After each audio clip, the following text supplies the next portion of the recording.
Could this be the end of Robert Mugabe's 30-year reign as Zimbabwe's president? Georgina Littlejohn, 22 hours Wednesday, November 15, 2017. Questions are being raised over whether Zimbabwe's President Mugabe is still in charge after he and his wife Grace were detained in a bloodless transition of power by the military on Tuesday night. Tanks and soldiers were seen on the streets of the capital Harare, blocking roads outside of Parliament, where there were also reports of explosions. How did the crisis begin? Tensions came to a head this week after Mr. Mugabe sacked his vice president Emmerson Mnangagwa and stripped him of his ZANU party membership for life for allegedly plotting against the government. It was also seen as a move to pave the way for Mrs. Mugabe to succeed her husband as president. Mr. Mnangagwa fled to South Africa after reportedly receiving threats against him and his family. Furious at Mr. Mugabe's decision, Zimbabwe's head of the military, General Constantino Chiwenga, challenged Mr. Mugabe over the sacking and threatened that the army could end the president's purge of opponents. Soldiers and tanks then took to the streets of Harare, blocking the roads outside of Parliament and the presidential residence. They then stormed the headquarters of national broadcasters EBC, and the Army's Chief of Staff Major General Sibusiso Moyo issued a statement claiming Mr. Mugabe and his family were safe.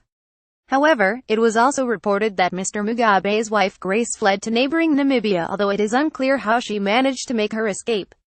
Troops were seen on the streets of the capital Harare last night. FPGT, is this a coup? The military have denied this is a coup as they haven't usurped his power, insisted they were only targeting criminals around the president. But Alex Magasa, a former advisor to Zimbabwean opposition leader Morgan Tsvangirai, the BBC, he believes this claim is untrue. He said they have decided not to call it a coup because they know that a coup does not sell, it will be condemned. But as far as authority is concerned, it seems very clear that President Mugabe is now just a president in name and authority is now residing in the military. Major General Sibusiso Moyo addressed the nation on ZBC last night. ZBC: where is Mugabe and is he still in power? The military have said he and his family are safe and their security is guaranteed.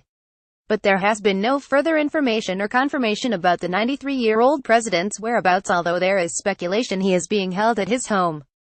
ZANU-PF's UK representative Nick Mangana told the BBC's Newsday programme that Mr. Mugabe is still in charge, but the ruling party, which has been divided over who should succeed the leader, was being realigned as a result of the army's action.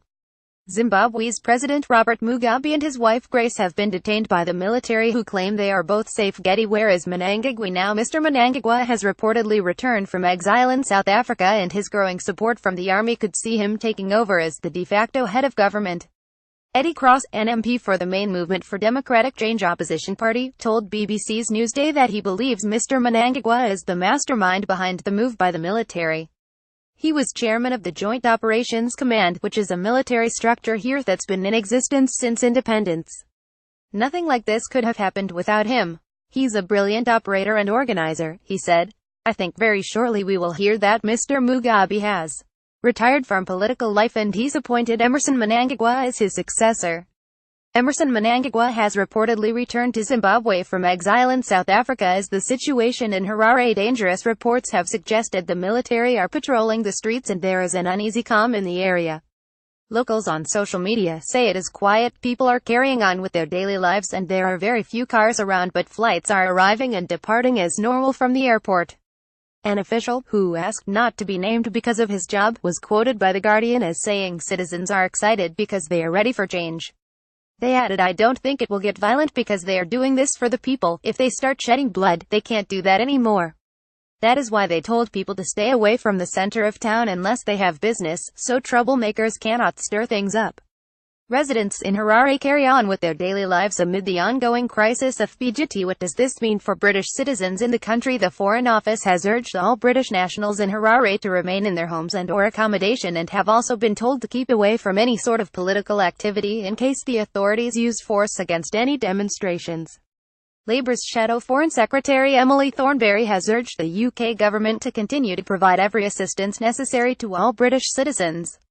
Amid the uncertainty of these ongoing events, three things are clear. First, a descent into violence, recrimination and reprisals from any direction must be avoided at all costs. Second, the continuation of authoritarian rule does not represent a sustainable way forward for Zimbabwe, no matter which faction ends up in control. And third, it must ultimately be for the Zimbabwean people to determine their own future government through free, peaceful and democratic elections, she said.